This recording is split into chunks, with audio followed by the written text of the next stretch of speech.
Hey, we're back live from New York City. Some might even say New York City. That's where we are in New York City. Brooklyn, to be exact. Just adding a little cream to my hands just in case, while talking with my hands, I don't come across as ashy. I come across as classy. Well, I just finished washing my hands. I am going to I'm heading over to the laundromat after LJ finishes having a meeting with some of the faculty at my daughter's school. So my daughter's school is right here. The laundry's right there. And I just opted out enough. I just didn't want to be involved with this liberal drama that's going on. Well, I'll just give you a little quick synopsis. My daughter is being hounded by the schools here in Brooklyn. Or not by the schools, but by the coaches. Everyone wants my daughter to be on their team. Everyone. It's absolutely insanity. Did I just get a missed call? Hold on. Just get a missed call, but this thing's happened. So let me see. It's 2:30 in the afternoon.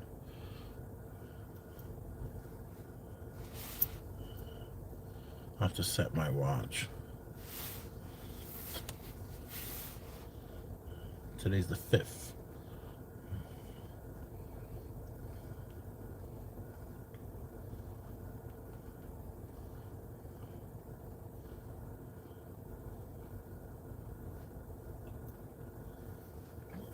So there's tons of coaches that want my daughter. She's 6 feet tall, she's beautiful, and she's developing her basketball skills. She just won a championship.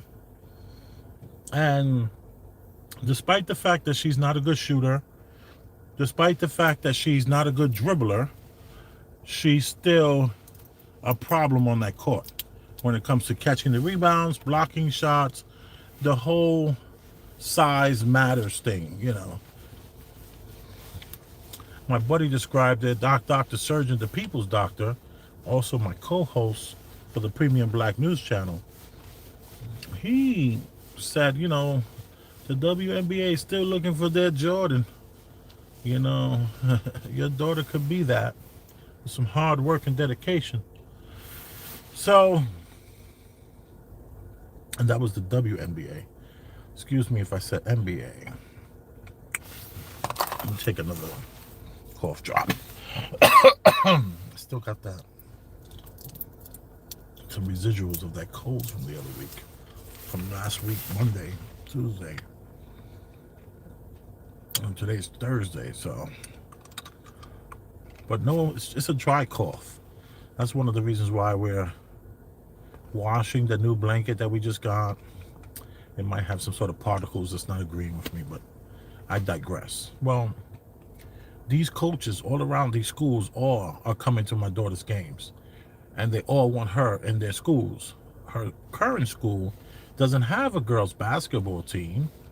What they have is a boys and girls basketball team, and they did not win not one game this season. And I didn't want my daughter playing basketball with the boys. I don't care if she's 6 foot tall. I want my daughter to dominate the girls. I don't want my daughter to be a mediocre player around the boys. I'm not a liberal like that. I'm not, like I told my wife, let this faculty know that you're not a feminist. You're not looking for equality where my daughter's playing with boys. No, we're not doing that. So there's been an issue because my daughter was wearing her championship shirt from the games and the league that she played for this last season.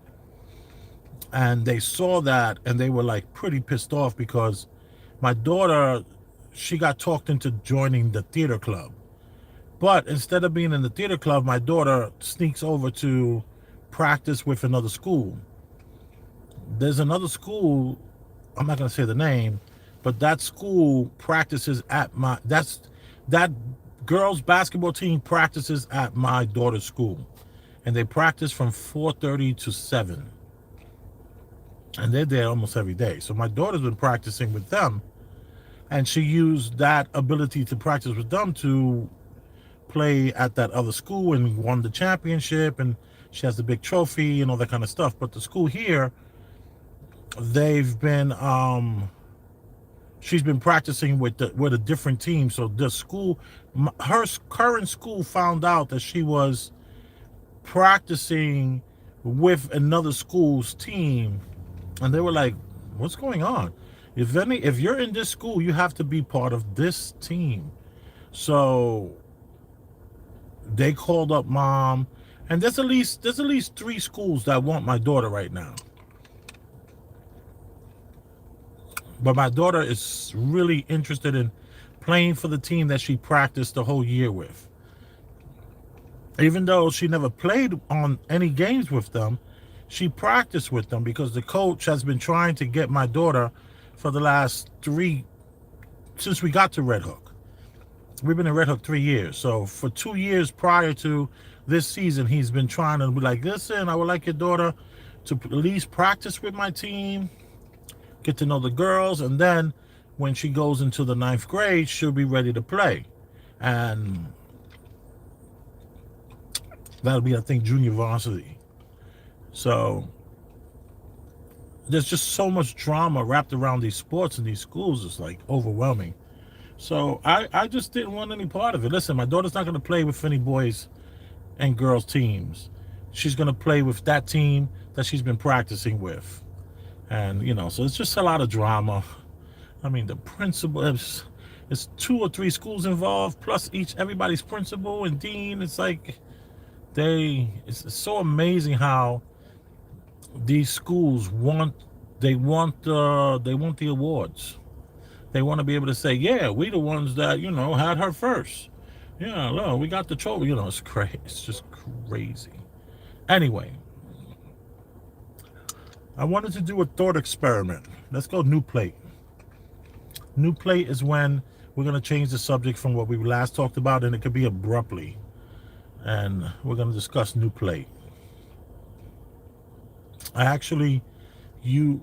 used that with my dad Victor and his sister Pat, Aunt Pat, because their conversations would get extremely aggressive and volatile, and they can't let things go from 20, 30 years ago.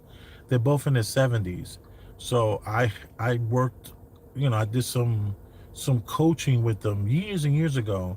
I haven't really found out how's that working, but instead of saying new plate, they are to say chicken feet. So when if he says chicken feet, or if she says chicken feet, the conversation stops and they change the subject immediately. So I don't know if they're still doing chicken feet, but I'm sure they're still arguing. And I say that with all due respect. And I'm sure they're both right. So new plate. I talk about this world and this reality that we live in a lot. Like possibly we're living in some sort of construct. And this construct that we're living in is possibly computer generated. And when I say computer generated, I'm only saying computer generated because our brains probably could not even understand what we're in.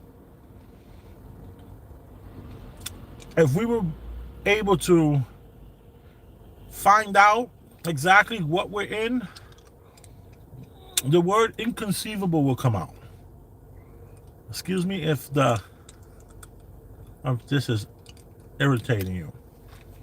That's my last one. I don't want to crack it or crunch it. So inconceivable would be what I think the reality would be. You wouldn't even be able to understand it. So let me just say this. Happy Thursday to you as well, everybody. Oh, that's my mom. And my wife. Have you ever fought a man in the streets while taking a walk at 3 a.m.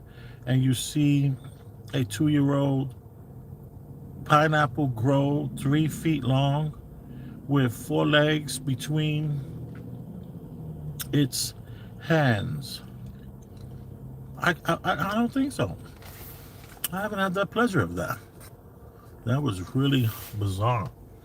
Okay, keep on trolling. Enjoy your troll. We like trolls, to some, to a limit. Yeah. What that limit is yet, I don't know. We haven't gotten there yet, and I've been doxxed, so and I still let the troll rock. That doxed me, never blocked them or anything, so no big deal. So in this inconceivable possible construct, a computer program, there has to be some sort of rules. Like, things are not just happening by chance. Things are designed, so to speak. This is why people believe in creation so much. If you look at the behavior of just animals and the way they are and their purpose, they have such a purposeful life. Many of them, I'm sure there are tons of animals without any purpose whatsoever that we can see. But that leaves us with the argument. You look at the ants, and the ants are workers, and they have all this hierarchy, and they have all these different positioning in life, and where do they live, and some live better than others, and others, like, do we have ants and bees that are just depressed and just looking for another way, another life, wondering if there's anything more? Are we all on this earth just wondering, is this it? Is there anything else? So my argument that I'm making today is I'm saying that possibly there is proof to the idea that we are in a construct just from the way it snows. Yeah, just from the way it snows. You see, my argument is that when snow is falling, it falls down individually. And we're not talking about hail. That's a separate conversation. We're talking about snow. When it's snowing, each snowflake has a distinctive shape, a distinctive memory, so to speak. And I remember in school being taught that, every snowflake is different. There's no snowflake that's alike. They have their own nuances, their own personalities, so to speak. And they're falling from the sky, from out of the clouds, we're told, right? Snow is falling from the clouds. Clouds are filled with water, and these clouds that are filled with water freeze. And when the clouds freeze, the clouds are still moving, right? They're moving. And while they're moving, they start to bump each other.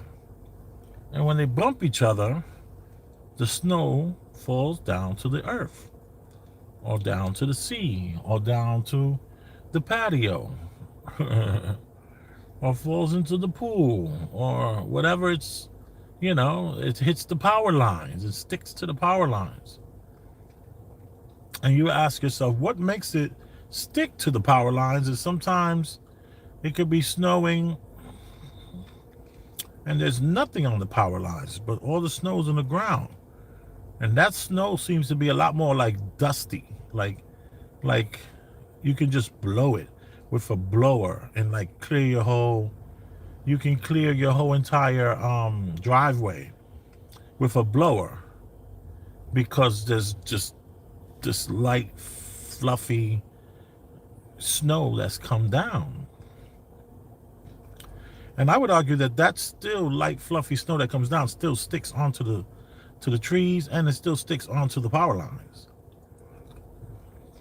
And then it gets a little bit warmer by 1 or 2 degrees, and then the snow is sticking everywhere, and it's almost becoming like slush. And you can make a nice, cool snowman. Where, as the first snow we talked about, if you try to build a snowman, it's not going to really work. Snowman is not going to make the proper circle. You need the right consistency of snow where it's able to make that the snow is going to make the, what's it called, it's going to make the snowman. It has to be a little more sticky. It has to be a stickier, wetter snow. But even with that said, when it falls down light and fluffy, an area where you can just blow your driveway clear, right? You blow your driveway clear of the snow. That's a different kind of snow than the snow that you're going to use to make a so interesting how people don't know how to use shopping carts.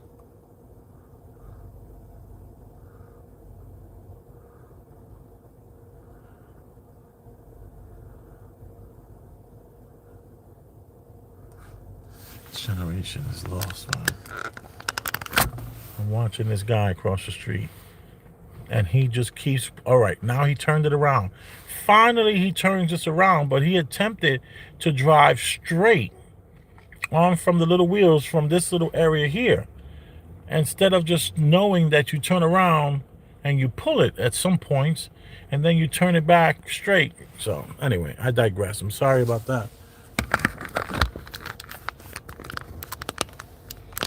So you have that snowman snow that's really cool, and you can make really cool snowballs with it. I remember, did I get this on video? I'm not sure if I got this on video, but one year I just gathered up about 50 snowballs, and as people was walking by, I just told them, I have a stack of snowballs here. Why don't you throw the snowball at that tree right there? And I would say half and half. Half of the people was like, no, I'm good, thank you.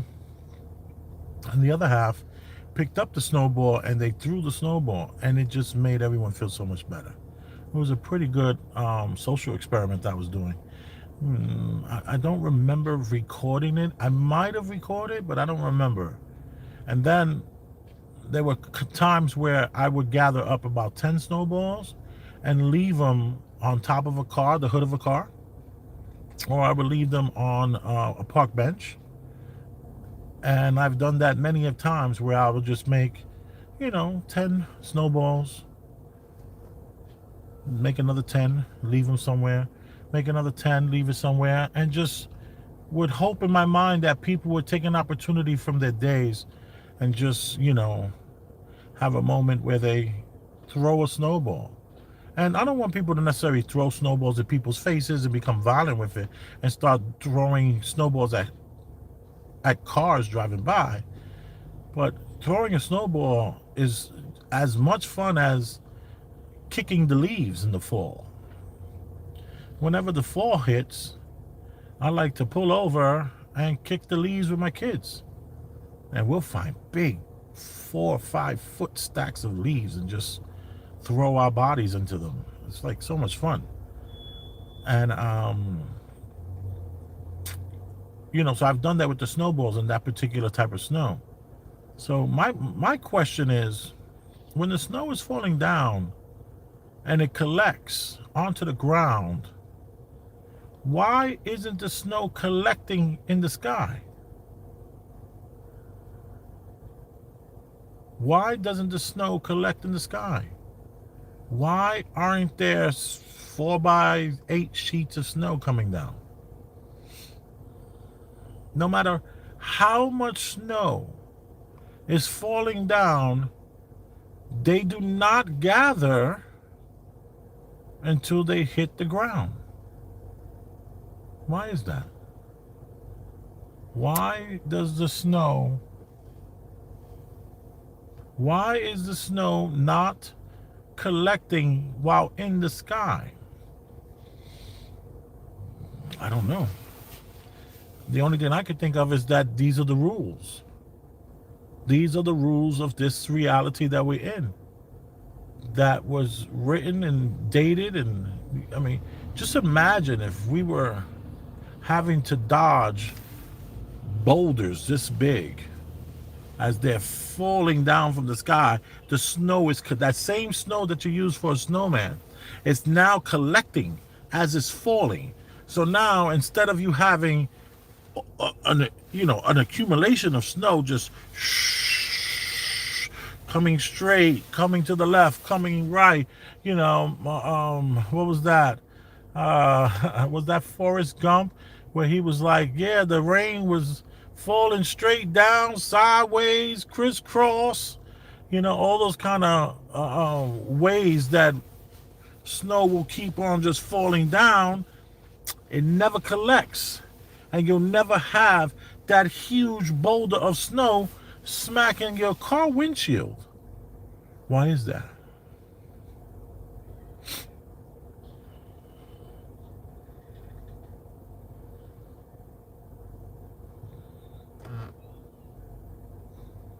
Why, when the snow is falling down, there aren't sheets, 12 by 12 sheets of snow just coming down at us?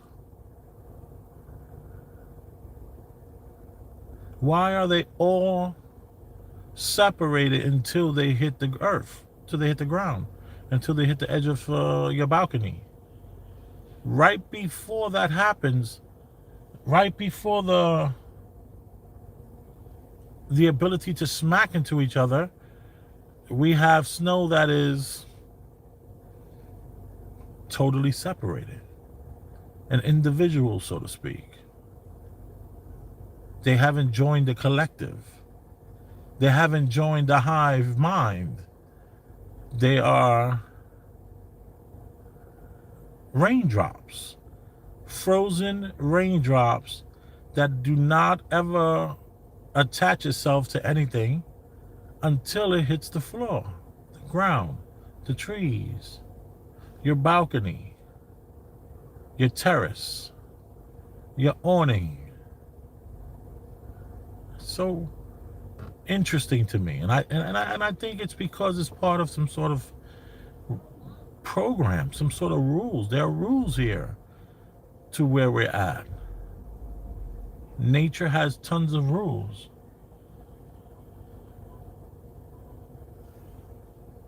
What say you? I'm Big Elvis the Chef Rosenberg, and I love you. And I just wanted to let's think about this. Let's not poo-poo it away like, what does it matter that the snow is falling down and it doesn't accumulate until it hits the ground? I argue it does accumulate. It does.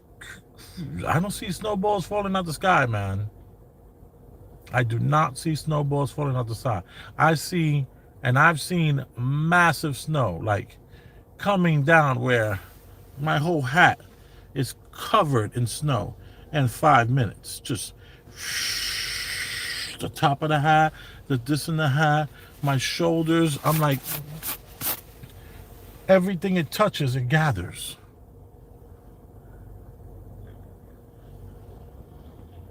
These are the people my daughter goes to school with coming by here. These young kids, 6th, 7th, and 8th graders. It's, I think, 80% Anglo. And then we have the Hispanics, and then a very small amount of blacks.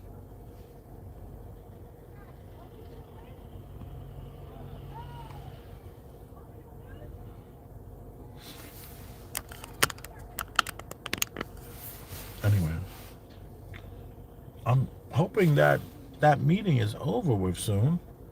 It's kind of getting late. And what's going on with the meeting? Harbor School.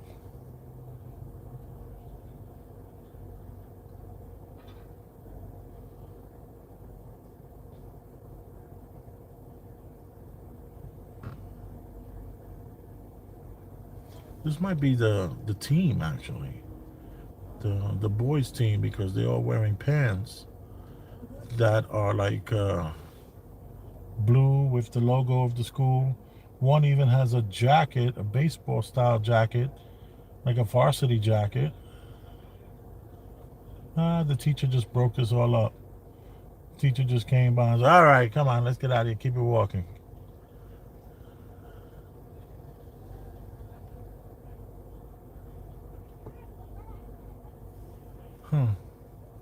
Thank you for checking out my channel, y'all. I appreciate you. And that's a fact. You already know. Come on, come on, come on. I appreciate you. I adore you. But hit me in the comment section. Let me know why this happens. I would like to know. Maybe somebody can school me, teach me. I want to learn. I appreciate it.